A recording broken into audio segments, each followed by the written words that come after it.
Hey, thanks again for stopping at Bobby Fitzgerald Golf. Can't get to the golf course right now, and well, actually, where I was going to go, they don't allow private videoing, so I'm doing a lot of this at home. But I have another golf course I can go to later.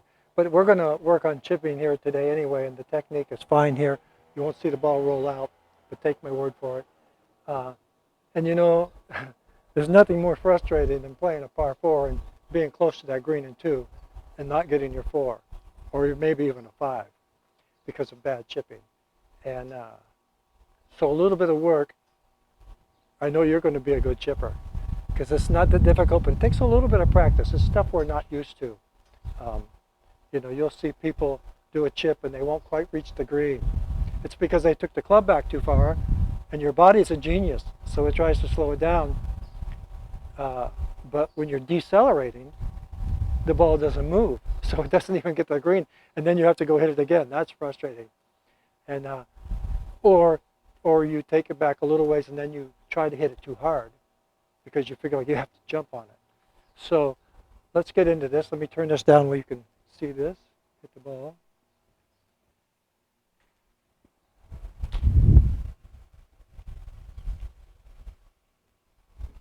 Okay, there we go. When I learn how to edit better, I won't have to do that. But I'm kind of winging it. I'm new on YouTube, so hopefully you enjoy me as well as the lessons. Um, so when you're doing a chip, you're not really hitting it that far. A chip is where you'll hit the ball onto the green and you want it to roll to the pin. That's You have the best chance of making that ball into the hole if it's rolling. You hit a ball high in the air from this distance, it's a crapshoot. You have to be way more. You have to be perfect. That's about it. Um, but to do a good chip, you really don't. It just takes a little bit of practice. And like we're saying, one of the things that people do is they would take the club back too far, and they know it's going to be too much. It's too far back to hit it just a short ways onto that green. So they'll go like this. They instinctively decelerate, and they don't even get on the green. That might have got on the green because it got bladed.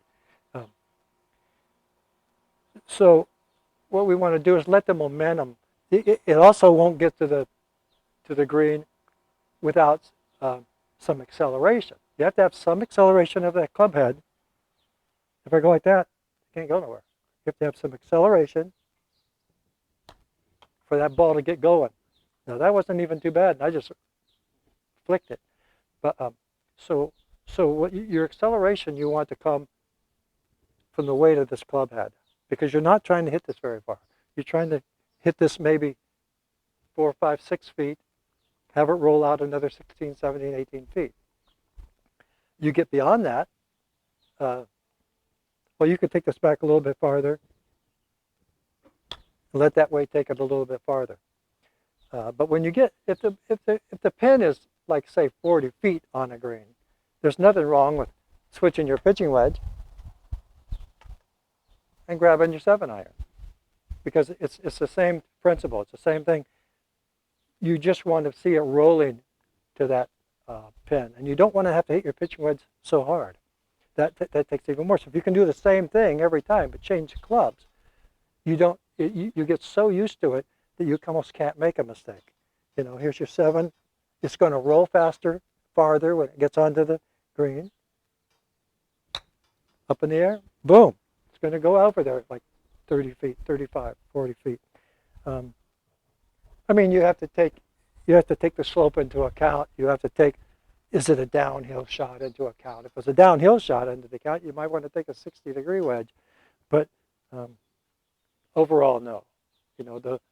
The less you can hit and let it roll to the hole, the better off you're going to be, and you're going to make more pars.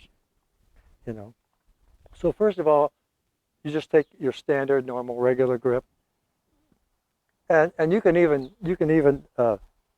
do a reverse overlap if it makes you feel like you have even less tension, because what you want to do is have the weight of this club put that ball onto the green.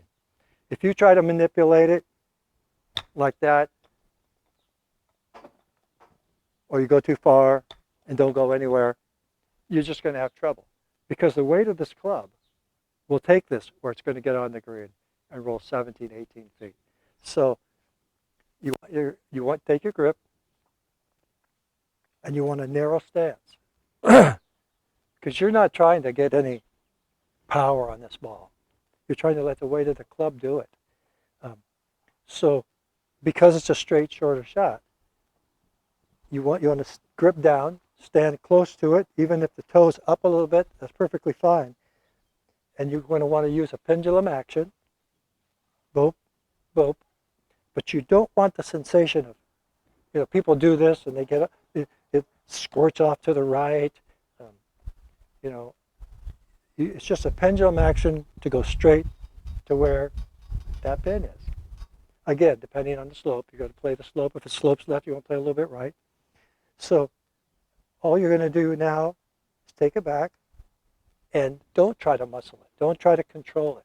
Just it's a pendulum. Your shoulders are going to go like this, and you're going to bring it forward.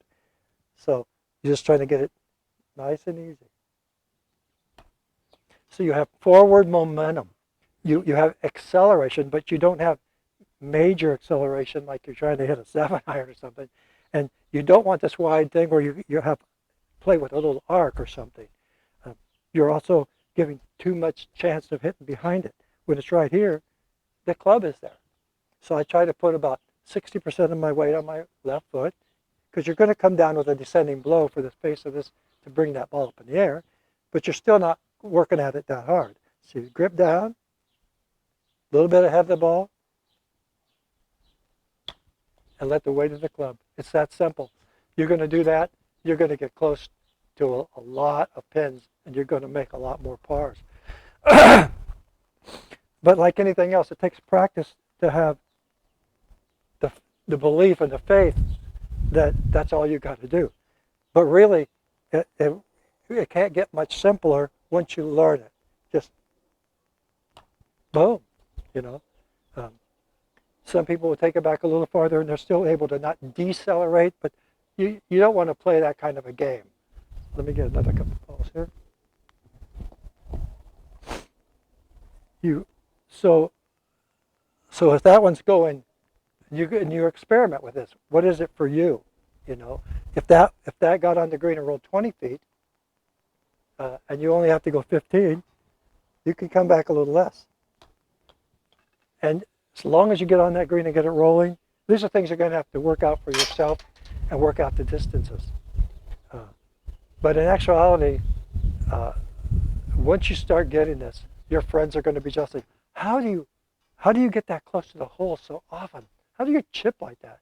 And it's actually very simple. Again, put your hands on a little head, 60% of your weight.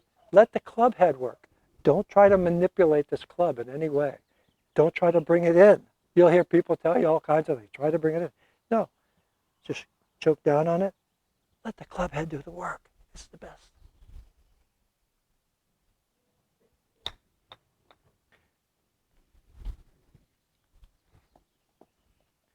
And you're not going to be perfect. No human being's perfect. So just try to stay down with it. Don't be picking your head up.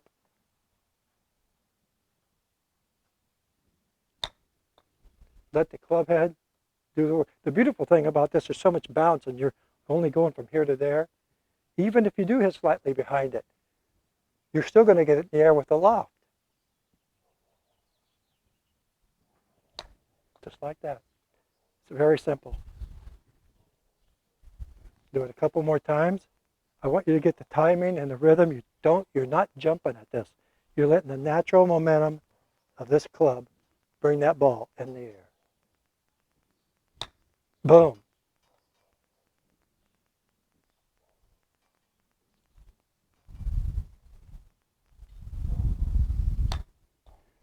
See, I'm not forcing it. I'm letting the weight of the club put that ball up in the air. And if you like this content, and please subscribe and come and see me again. Next time we're going to do a video on pitching, which is similar to chipping, but it's a whole different. With a pitch, when you're pitching the ball, it's just a much farther shot. You're putting in less running when you get on the green, more stopping near the hole. So if I go out 50 yards and I could still use my pitching wedge, I'm just going to take it back a little farther, and I'm basically going to do the same thing, except I'm going to add a little bit of wrist hook. But I'm still going to let the weight do it if it's only 50, 40 yards, 35 yards. And then you get out a little farther, and you might start adding a little more to it.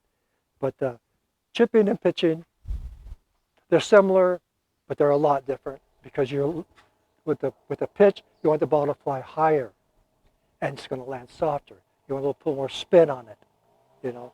And we'll talk about spin when we get into pitching, because a lot of people think, oh, those grooves in there, that's made for spin, so I'm going to chop down on it. No. Those grooves are to make sure that debris and water caused by the grass doesn't stop that ball. You're going to get much more spin not hitting it so far down. And it's not the grooves that make that happen. So we'll see you next time. And thanks again for stopping by Bobby Fitzgerald Golf. And remember, have fun and never give up.